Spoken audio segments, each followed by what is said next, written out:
A WOSU Public Media special, Inside Reshaping Work, Adapting to Our Changing Economy.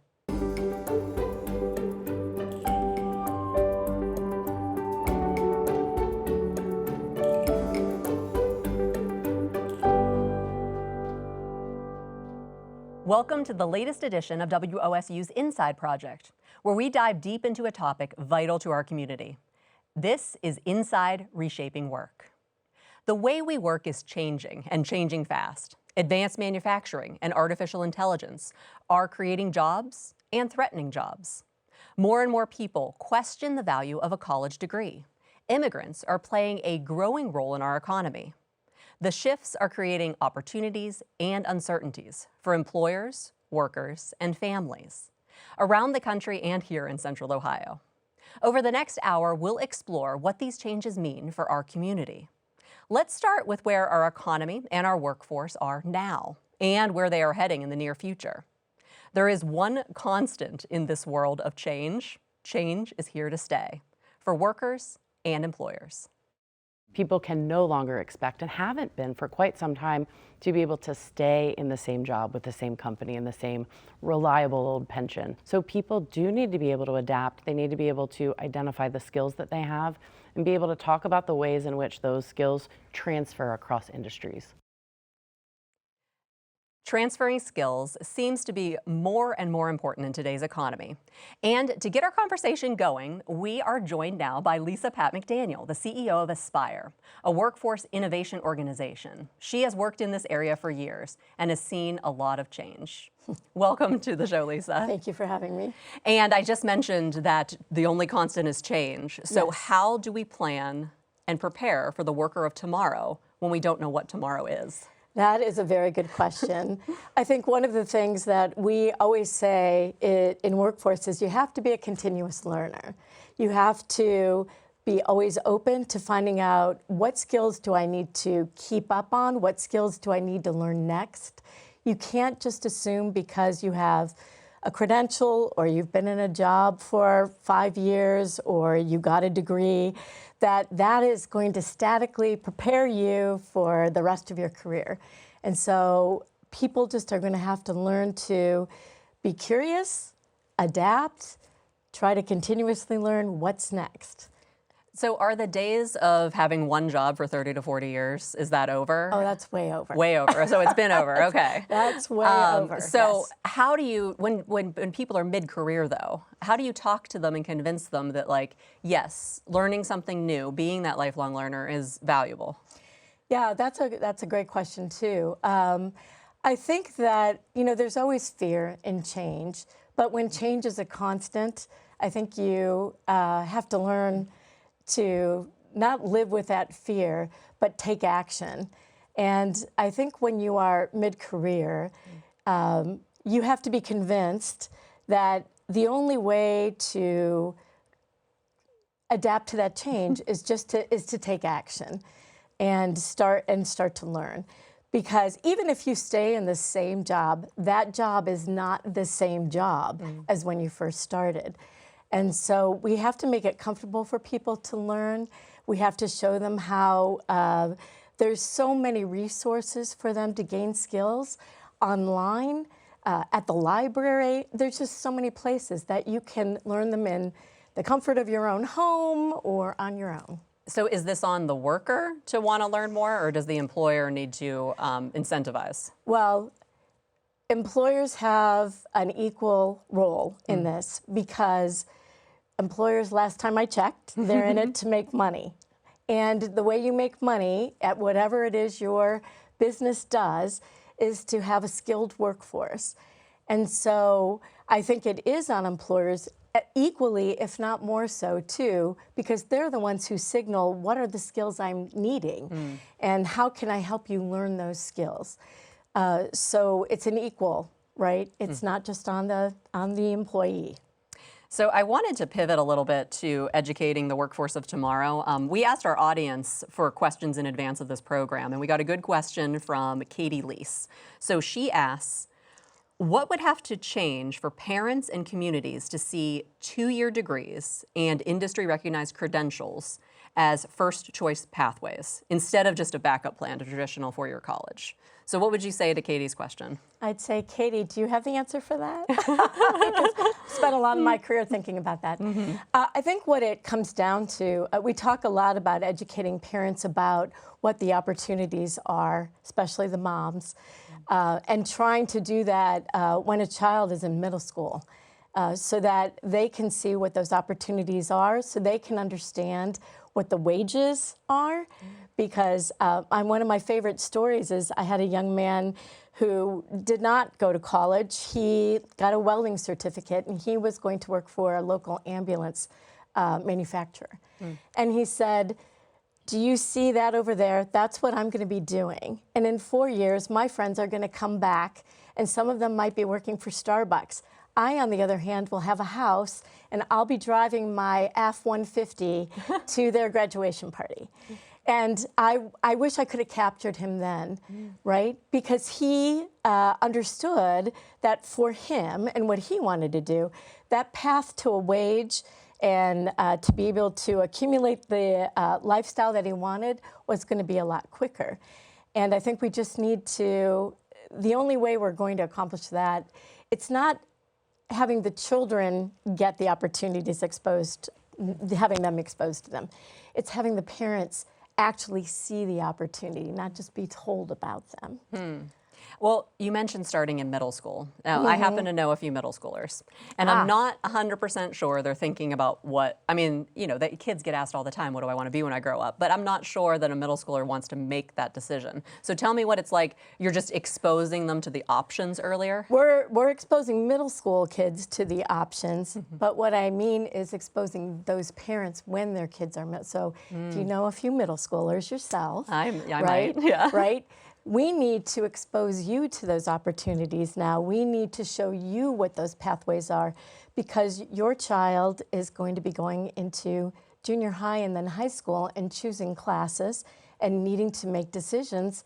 As you know, even if you want even if your child's choosing to go to college, they need to start thinking about that where? 10th grade? 11th grade is starting to get a little late, right?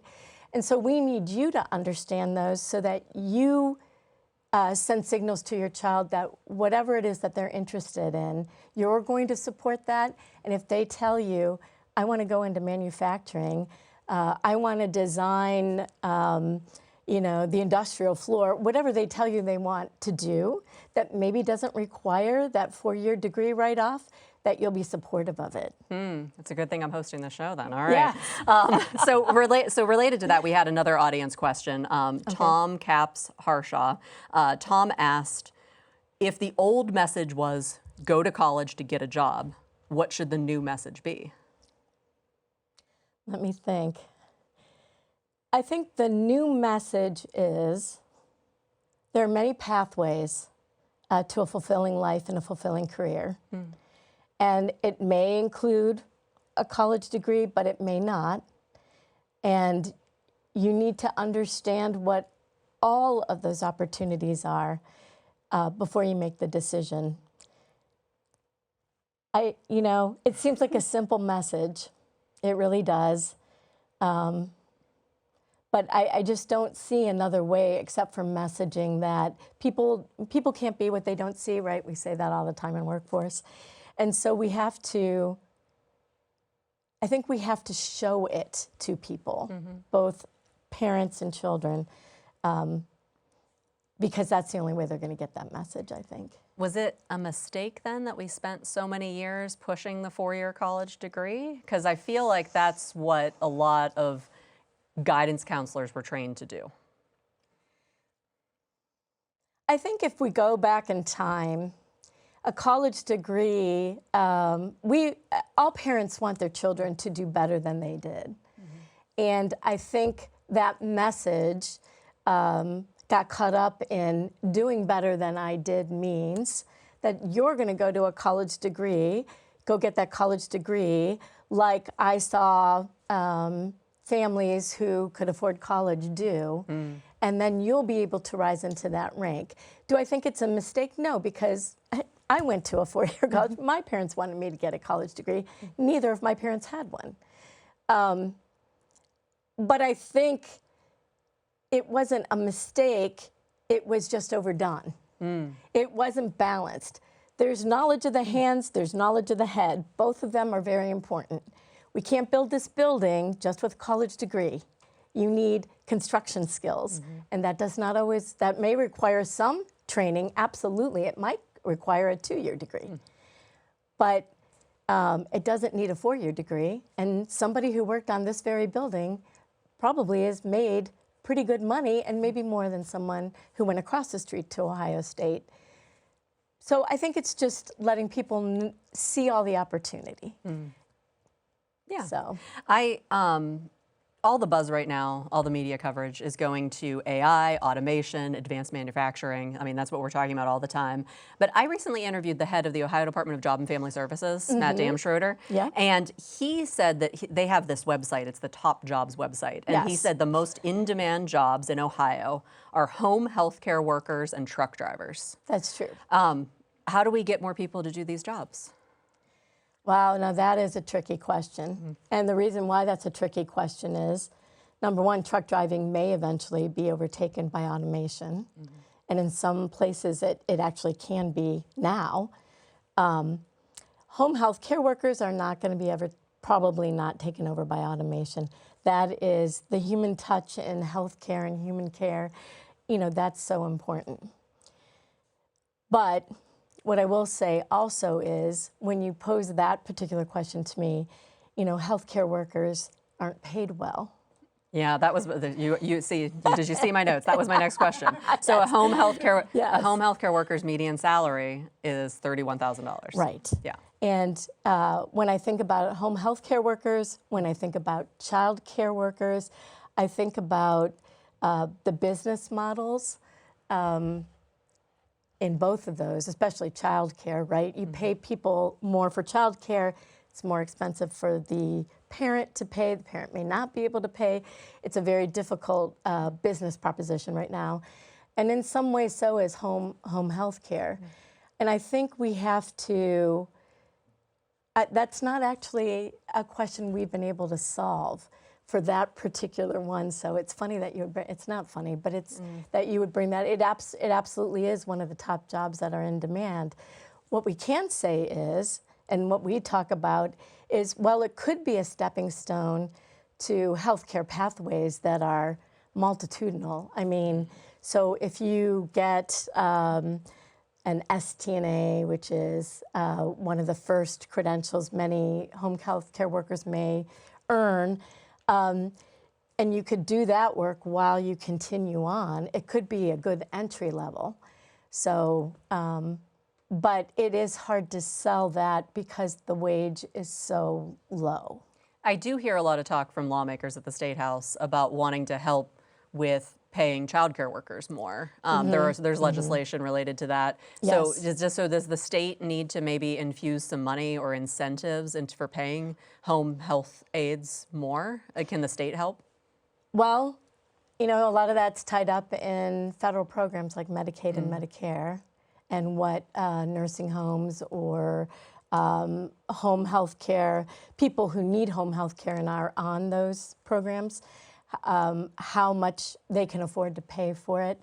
So it's a pretty complicated system to figure out. But I do think that, sure, there can be a role to play by government, even by state government, because the state does have some say in how it operates Medicaid and Medicare. Yeah. Right? So I mean, if the state is trying to say they made this whole website, Top Jobs, or in-demand jobs, whatever you want to call it, and they have at the top the home healthcare aides, they need to tell people that's where the jobs are. Right. Yeah. Well, they do. They also do put the wage too, though. Yeah, they do. And so, well, we can pivot to the same top jobs list that on the state's website also had jobs like software developer and operations manager on it. Those are in-demand jobs too, Yes. and they pay better. Yes. So how do we prioritize filling the jobs with the right people? Like how do we guide the ones that have passion for helping the elderly to the home health aide, and how do we guide the software developers to where they need to go? Right. Well, I think what we do here locally in Central Ohio is we give people an opportunity, again, to be exposed to what the options are. And not just what the options are, but what kind of training do you have to have and what that training costs. The top jobs is a state list, and really all the economies in the state are local. And so what might be a top job across the state may or may not be as in demand here. For example, here, if you were to look at the actual top postings, you're going to see RNs, registered nurses. Okay. Those and software developers were the two top jobs almost the entire time I've had this job, which is going to be 10 years. Wow. Okay. Yes. So now software developers, and we'll probably talk about this a little bit later, whether that will continue to be a top job or what that demand will look like going into the future may change. But how we get people, into those jobs, what we do is we assess them to see what they're interested in. And if they've got the right kinds of skills, those are the jobs we show them. So. Just to end on before we end this part of the show, in your work, I said Aspyr is a workforce innovation organization. What are you hearing from employers? What are they looking for that is lacking, that you're telling people, like, this is what you need to study? So with our younger emerging talent entering, the number one thing that they identify as essential skills, understanding kind of the 5 C's: communication, collaboration, critical thinking, continuous learning. Those are the kinds of skills that employers want to make sure they see. And actually in all of the people they hire. Many employers will say, if you just give me people who understand and are competent in those things, we'll get them the training, we'll help them get the skills. So I think a lot of employers, interestingly enough, are still trying to figure out what the world looks like with AI. And many of them aren't quite sure yet what that means for them. And so what we want to say to people is you need to start thinking about using AI. It's a fluency, it's a language you need to learn, because the tools are going to be changing so fast. I feel like we just talked full circle, though, because you're saying that the employers are looking for good communication skills, and that if I had someone who works at a liberal arts college sitting right here, they would be like, I know where they can get good communication skills, a 4-year degree at a liberal arts school. Right, no, Yeah. that's true, Yeah. that's true. Yeah. But I guess what we want to do is make sure that those skills are embedded in high school, right? So Okay. that they're getting— Or middle school. Or middle school, right, Yeah. middle school, actually in all of education, from Right. K-12 to 12. Yeah. Or K-12, the whole thing. Because they need to have those, even if you go on to a 4-year, those are all skills you need to complete a 4-year degree. So I still think those are the key skills. This is Inside Reshaping Work, and we are talking with Lisa Patt-McDaniel, the CEO of Aspyr. She's staying with us, and in a moment, we're going to discuss one of the fastest growing parts of the Central Ohio economy, the immigrant workforce. For more information and to find resources for Inside Reshaping Work, go to wosu.org/inside. This is WOSU Public Media's Inside Reshaping Work, where we're examining Central Ohio's rapidly changing economy. Coming up, a deeper look at how AI and technology factor into the change. But first, let's look more at our changing workforce. Metro Columbus has the fastest growing economy in Ohio, and it's among the fastest growing economies in the Midwest. A big reason for the growth are workers who were not born here or even in this country. A recent study shows immigrants account for 2/3 of Central Ohio's growth. They fill open jobs in healthcare, logistics, construction, and other industries. But new immigration policies are affecting this workforce and the companies that rely on them. Joining us is Nadia, Kasvin, the director of Us Together, a group that helps immigrants and refugees find jobs and get settled. Welcome to the show. Thanks for being here. Thank you for having me. So, Nadia, I mentioned that study that said that the Central Ohio's growth is because of our immigrant community. So can you tell me why people are coming to Columbus? Why are they picking Columbus as their place to be, and what jobs are they looking for when they get here? Well, people are coming to Central Ohio for the same reason that anybody else would. So it's affordability, it's availability of jobs, education. For refugees and immigrants, it's just additional layer of finding safety and to have a chance to start over. Okay, so that's why they're picking here. What kind of, when they get here, they want to work? What kind of jobs are they looking for? Well, immigrants... Too big of a question. Well, yeah. Immigrants do not come here as a single group, right? We see a wide range of education, skills, experience, background. And so, some start with entry-level jobs. Some enter professional jobs. So, we have people who are doctors and engineers and entrepreneurs here. Very often people who actually enter at the entry level, they also have skills and education.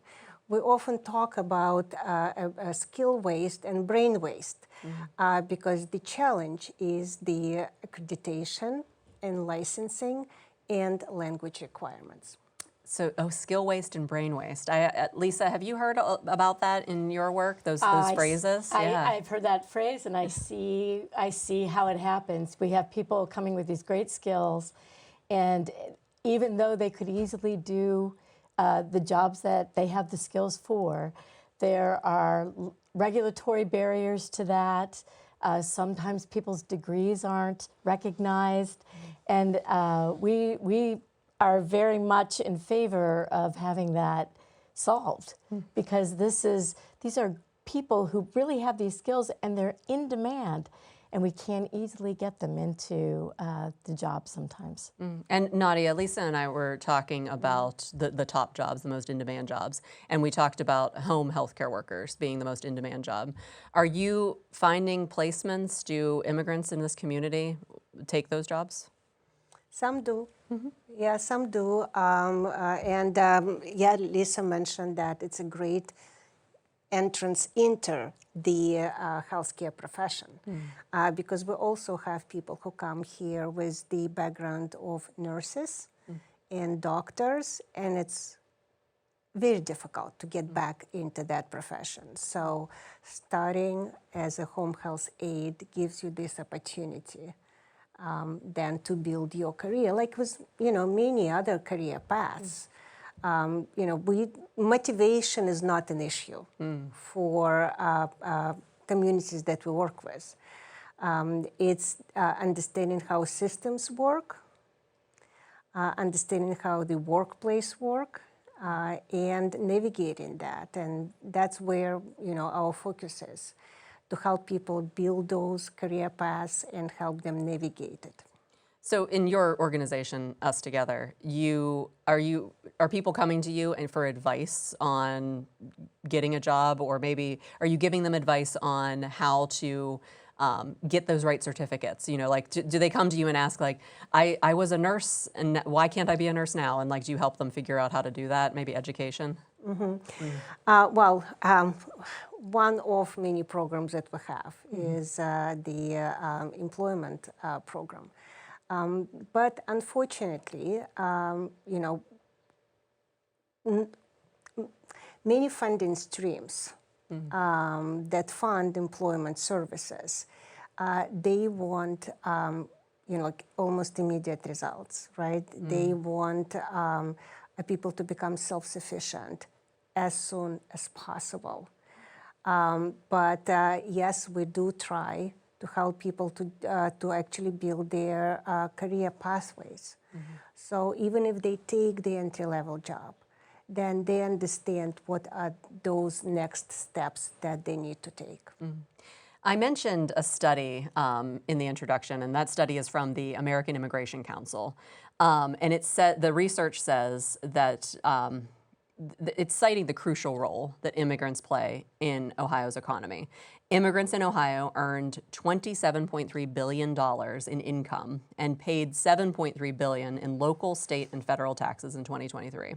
So what do you say to people who think immigrants are a drain on the economy whenever we have numbers like that in the billions? But the numbers show how much they contribute. So what do you say to people who hear the opposite despite those numbers?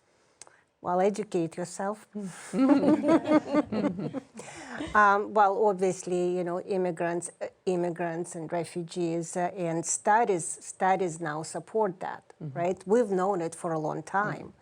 Look, in 2015, we published a study on impact of refugees in Central Ohio, and it also showed great impact that refugees have, economic impact.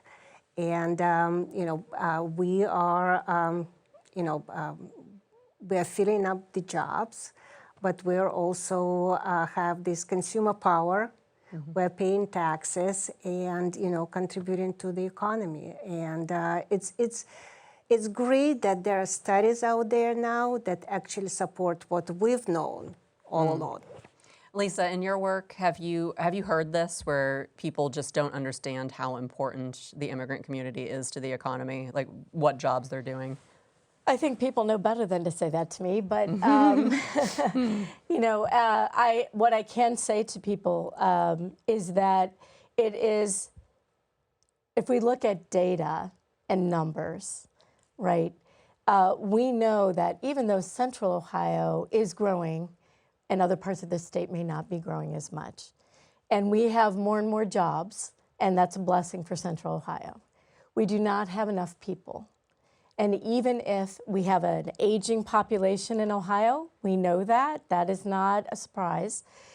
People are having less children, and even if we incent them to have more children, that's a 20 to 25 year you know, return.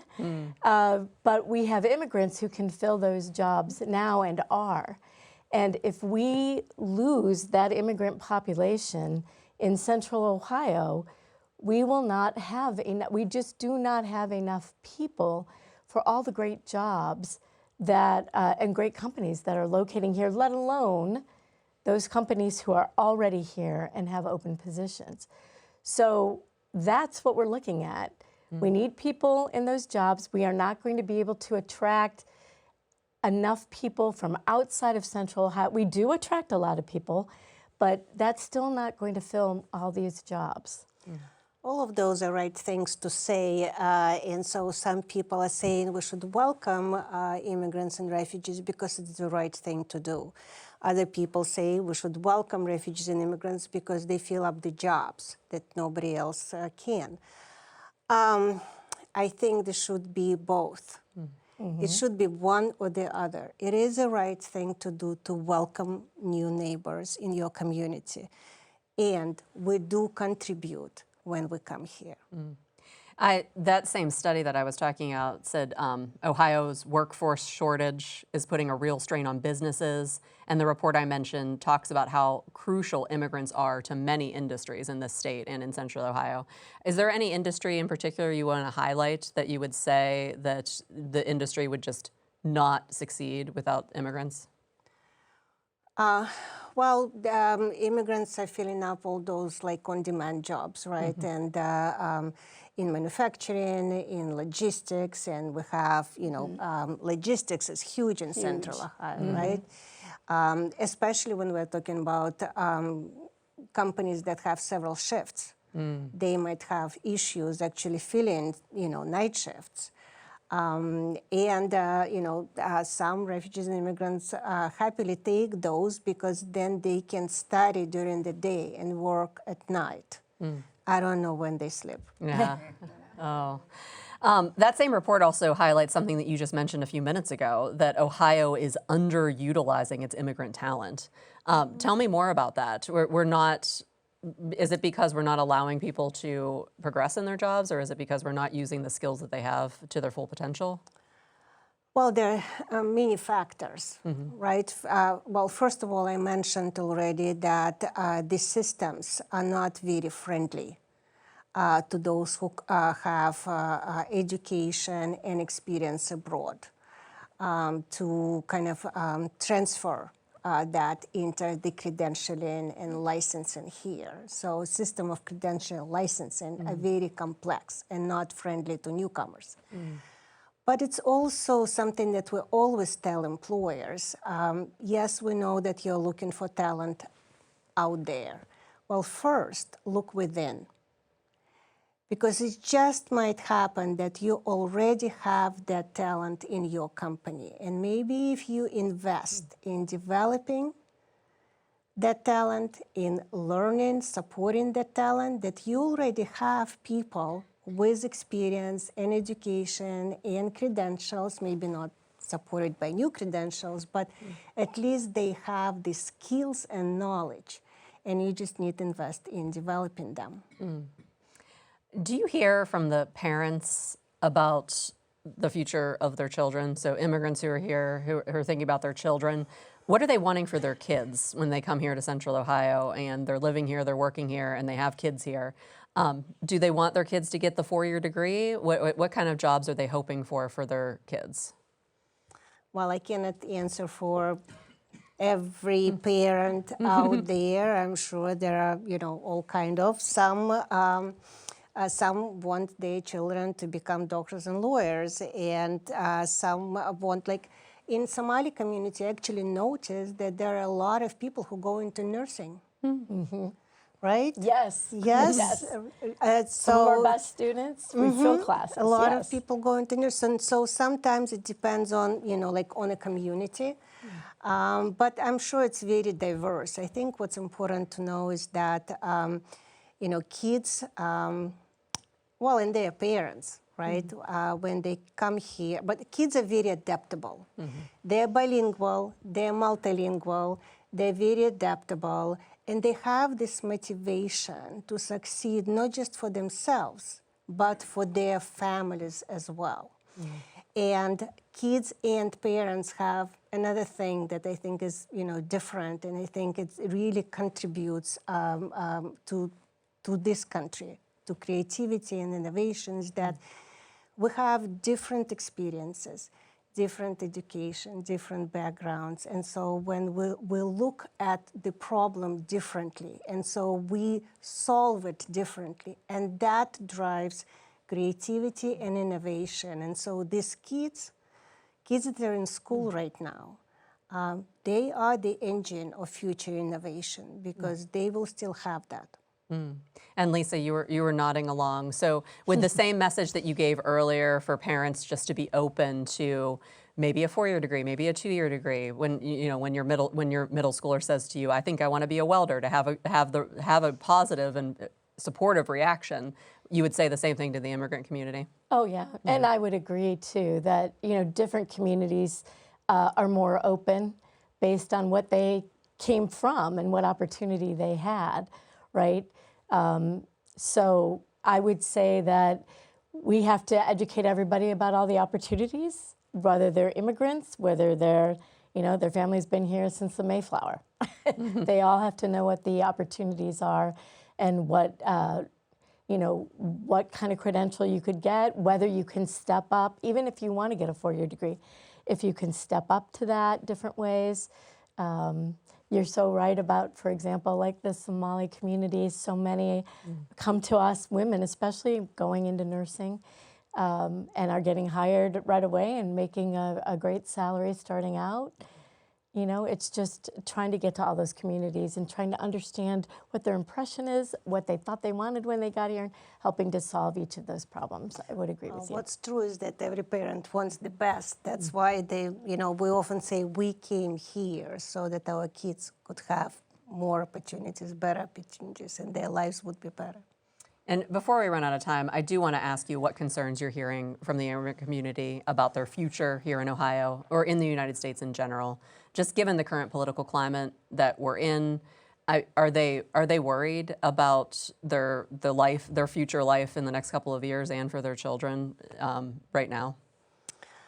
Well, of course, these are uncertain times, and to thrive, you need to have stability and safety. And when you don't have that, it's very difficult, and some decision making would be delayed. Jobs opportunities wouldn't be taken. People wouldn't take an assignment if it's in a certain area where they are concerned that they would be snatched or asked questions about their status. And I don't think it's just about people, whether they're documented or not. It's just the, this overall uncertainty. What's next? It's changing every day. That is very troubling, concerning, and it doesn't help with, developing talent, keeping talent, and growing our economy here. This is Inside Reshaping Work from WOSU Public Media. We've been talking with Nadia Kasvin, director of Us Together, a group that helps immigrants and refugees find jobs and get settled. Thank you so much for joining us, Nadia. Thank you. And coming up, we're going to take a deeper look at how AI and technology factor into the changing economy. For more information and to find resources for Inside Reshaping Work, go to wosu.org/inside. This is WOSU Public Media's Inside Reshaping Work. As we have discussed, technology drives a lot of this change. Manufacturing continues to advance. More and more companies are turning to artificial intelligence to complete tasks and innovate. And as with any era in human history, technology disrupts. It costs old jobs, it creates new jobs. There is discussion, just like any other technology boon.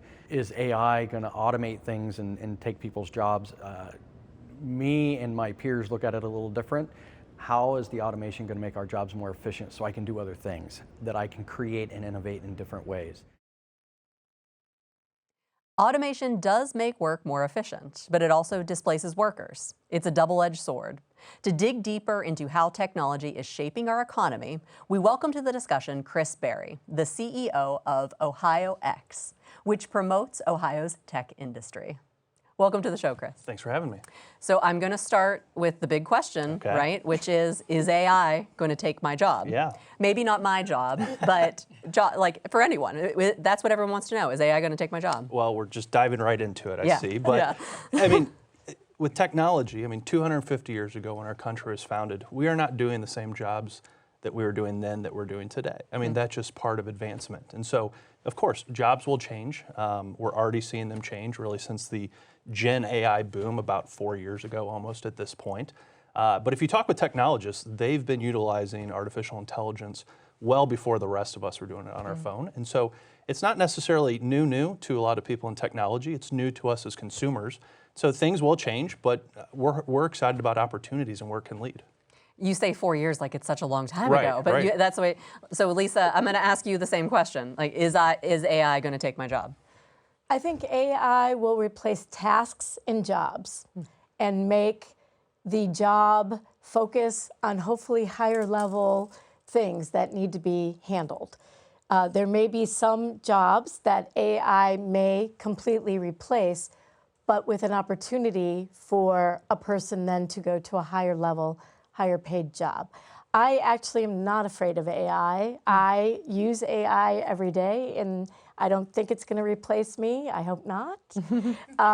But just like any, even if you look at what we were doing just 10 years ago, it's completely changed now. And I think new jobs will happen that we can't even think of right now that will replace. I am not worried about wholesale people being without work because of AI.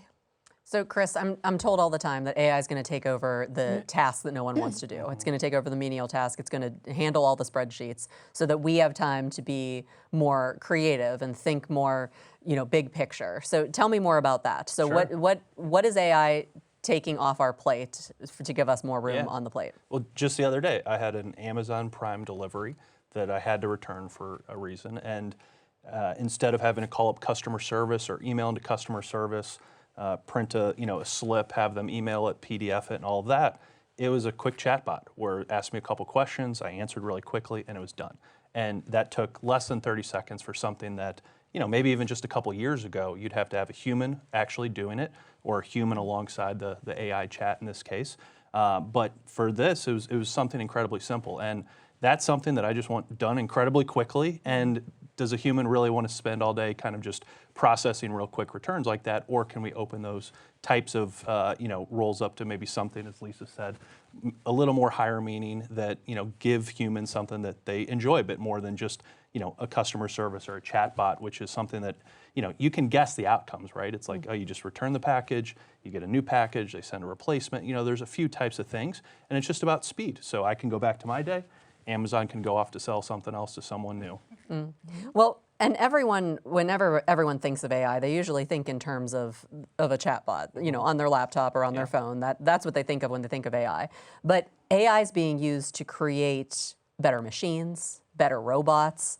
Talk to me about how AI is improving manufacturing right now. I mean, what we don't see every day, because every computer now has AI mode as a part of their search engine, and that's what everyone knows. But talk to me about the robots and the manufacturing. Sure. So here in Central Ohio, there's a startup called Path Robotics, and Path Robotics is AI robotic, and it basically is welding. Because in America, we have a shortage of hundreds of thousands of welders, where we don't have enough people going into these great jobs because we just haven't built that pipeline up, and people aren't choosing to go into welding as careers anymore. And so a company like that, it's a startup, a couple brothers out of Case Western Reserve University. They had a great technology. They decided to build it in Columbus. They employ a bunch of people, and they're literally taking something that historically only humans can do, and now they're having robots do it because of their artificial intelligence. And so they're melding the hardware, which are these robots, with the software, which is the artificial intelligence, and doing something that is helping American companies reindustrialize. And so if we have 300,000 people that we don't have in welding careers anymore, we have to make up for them somewhere. And so this is a Central Ohio startup that is building out some really incredible solutions and serving some great customers that are helping rebuild the American fleet for our U.S. Navy. They're doing real great work for some of the advanced manufacturing, the data centers we're seeing. And so it's really exciting. That's a Central Ohio company. Lisa, I interviewed the CEO of Path Robotics that Chris was just talking about. And what was interesting to me is he told me that he doesn't expect his robots to take all the welding jobs. He said that they still need human welders too, because there's certain parts of the welding that the robot can't do yet. I mean, maybe he's working on it, right? But they need both. They need the robot welders and the human welders. I mean, welding has come up so many times today. So tell me more about that, the idea that we need both the robots and the humans. Well, one of the things we're missing too is that you need humans who understand what it is they're creating to tell the robot, here's what I want you to do, right? And without that knowledge, a human can't work alongside a robot unless the human also is the one who knows what's needed, what kind of welding, where do we want it, what are we creating here? And so I think that that's also something we're not thinking about, that, when Path Robotics are teaching welding to a robot, they have to understand what welding is and what the process is and what you need to do. So, and all that's still coming from humans. So I know that's probably didn't answer your question, but that's just a really important point I want to get out there is humans are still the ones who know what needs to be done. And sure, robots are going to learn over time, but humans have creativity that I don't think AI is ever going to fully capture in a way that relates, that we respond to all the time. Well, I guess, Chris, humans, those brothers that you mentioned, I mean, they invented the robot and taught it, did the programming to teach it how to weld, right? So that's, the human is needed. Yeah, it's the machine learning. It's taking human knowledge and programming it so they can take a robot and then it can use human insights and knowledge and expertise that's been built up over generations from welders and manufacturing companies and researchers on Ohio campuses. So it's combining it all, taking the machine learning, and the output is a robot that can weld. And that's something that didn't exist 5, 10, 15, 20 years ago, and every day it's getting better and better and better. And again, they're doing it in a space that is critically low and has a critical shortage of skilled trades, men and women. And so that's something like welding. We don't have enough, and so here's a technology that is helping fill that gap. We took questions from our audience before we began, and we got this question from Tom Capps Harshaw. He asks, how should Ohio prepare workers for AI and automation without making the conversation feel like a threat to people who are already anxious about economic change? So how do we help people feel okay about this? Yeah, well, I think it's really tough, and I from our education partners, and we have a lot of them, because if you're building this out for K through 12, that's literally 12 years of education and schooling. If you're then looking at 4-year degrees, that's another 4. But the rate of change and innovation that we're seeing currently, again, the ChatGPT release about 4 years ago, that was a real wake-up call for so many of us, because we saw it, we had it in our pocket, you could have it on your phone, this amazing technology. And it continues to get better and better and better. And so we don't know what 2 weeks is going to look like. We don't know what 2 months is going to look like, let alone 2 years. Or even further if you're talking with middle school kids. And so I think the biggest, and we talk with technology companies and leaders all the time, you ask them, what do they need? Well, of course they need the hard skills, and we're generally pretty good at doing hard skills and teaching those things. But what they really look for are a lot of those soft skills, which I know can maybe kind of sound a little vague or what exactly, but they want people to be entrepreneurial, and even if you're at a bigger company, to take initiative, to own projects, follow through. Be able to think, even if maybe in your bigger company, that you're like a startup and you're moving fast and you're trying things and you're working well with your teammates. And so for all the hard skills and the fun about talking about AI and technology, as we talk with technology leaders and companies, it's really those soft skills that, on top of the hard skills, that they're really focused on. Because again, we just simply can't forecast what the next few years are going to look like. Well, Lisa, what would you say to someone who is anxious about all of this economic change that's going on? Because what Chris just said is, we don't know what 2 weeks is going to look like, and I'm like, oh no. Well, what I do think, though, is that people need to understand what AI actually is and how it works. Before ChatGPT became the thing to use, or Claude, or any of those, a few years back, everybody has a phone. Almost everybody has a smartphone, and they're already using that technology now. And I think it's really important is that people actually understand how that phone works. And I think that, kids coming up through school, I think they should, even if they're not going to need to have coders, I think they should learn to code and understand what coding does. It's a language that basically runs AI. So I think the more you understand about what AI, artificial intelligence, is, the less fear you're going to have of it. And frankly, we could turn everything off if we're really that frightened. I don't think we will. Oh, Chris, we were talking about coding. So how many humans do we need to help develop all of this AI technology? Like, where are we finding those?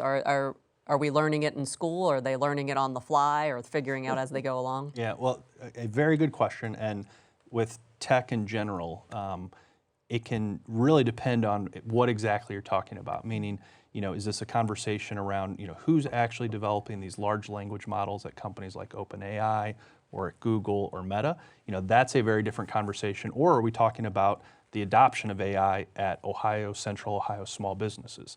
That's a very different conversation too.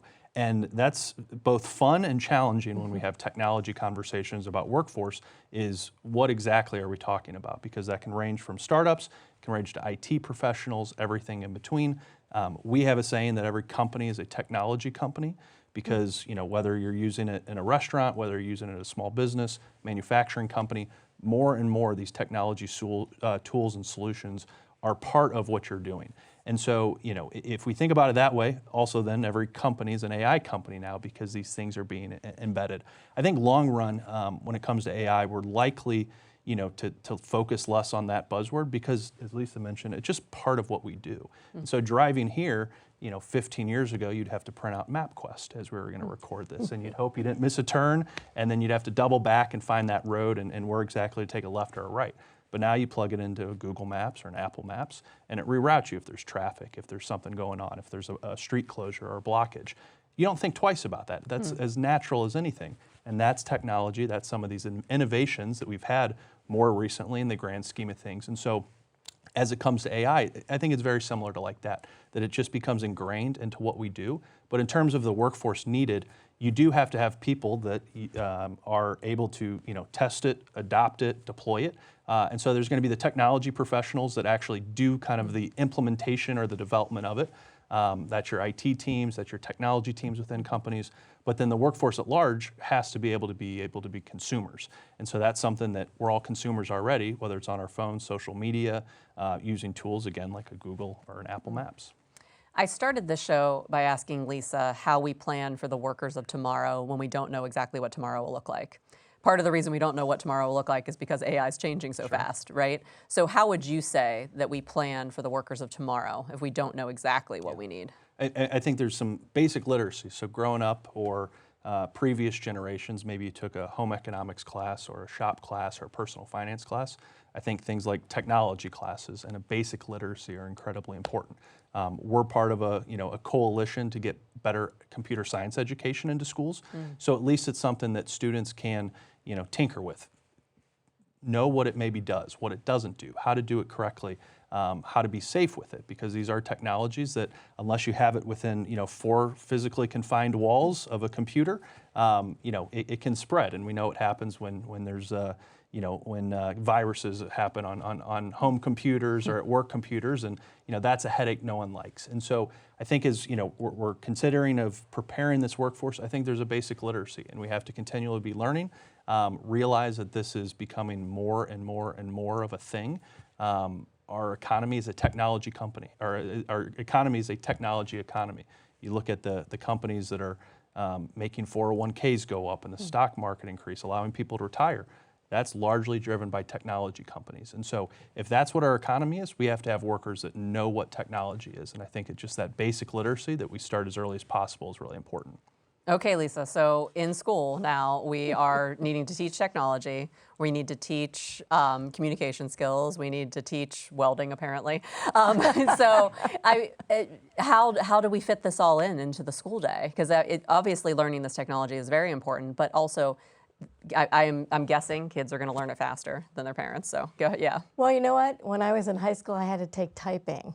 And that was before we had a PC. There weren't personal computers. And why did I have to take typing? I look back and I think, why? I was forced to take it. And so there's always been classes that kind of get added to the day, as you were saying, home ec and shop. And so I think adding a technology class isn't necessarily a big lift. The skills, the essential skills, or what you were calling soft skills, those are embedded in every class, right? So even if you're in history class, you're typically going to do some kind of a project. You may be doing it as a group, some kind of group research project. So you're going to have to collaborate, communicate, critically think, be curious, and at the same time, you'll be embedding AI into that. So maybe your team creates, an AI George Washington that delivers the project. I think it just gets embedded. I know we don't want to keep adding more and more into a school day that is a limited day, but these are things that just can get embedded, I believe. But that means we have to work with schools and teachers to say, what is an effective way to embed this? And are you comfortable using it? So, Chris, I want to jump away from K-12 and go to the upskilling of maybe mid-career workers. So what do you say to those people who are mid-career who maybe are hesitant to learn AI, or they're worried that they're not going to understand it and be able to keep up in their job? Yeah, I mean, I think we all need to be testing the technology, playing with it. I right now pay for 4 different AIs, $20 a month each, so it adds up because I like comparing and contrasting, see what they're doing, and that goes back to the pace of adoption, where 1 week this one model might be the best for this one thing, but 2 weeks later it could be a different one. And so this isn't a 2 + 2 = 4 equation where there's a definite outcome. We're living through this history right now. It's an AI revolution. Where these things just, they're literally getting created and invented as we speak. And so, just having that curiosity, I'm a millennial. I'm kind of in the middle range of that. So I have some, older millennial friends that are, starting to be in their mid 40s. I mean, that's pretty far into your career. That's about 20 years. And so I think our generation, millennials, we had email, we had cell phones, we had those types of things. So we've kind of been part of this technology. So I think also sometimes we don't necessarily give the workforce the credit of, we figure these things out. Like I remember, part of my high school career, you call your mom to pick you up in the van, from the landline in the gym, and there's a line of 20 kids. 2 years later, everyone has a cell phone. And so there's these things that just kind of over time, they come to us as a society. We're living through one now, but is it really that different than 20, 25 years ago when perhaps emails were introduced to the workplace and what that meant, where at any point in the day you could be talking with someone via email and anywhere in the world, whereas before maybe you had to send a letter or a fax. And so these disruptions happen, and we're all just part of it.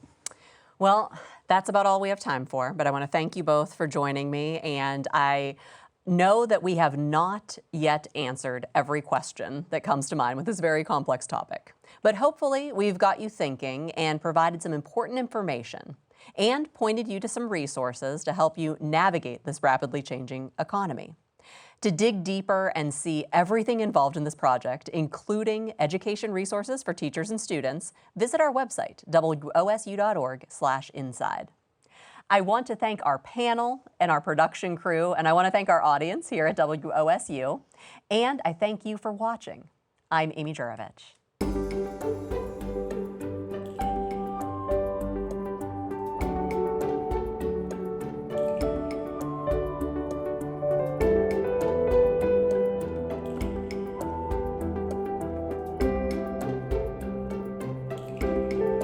For more information and to find resources for Inside Reshaping Work, go to wosu.org/inside. Resources are also available for teachers and students. Production support for Inside Caregiving is powered by the Storytellers Trust.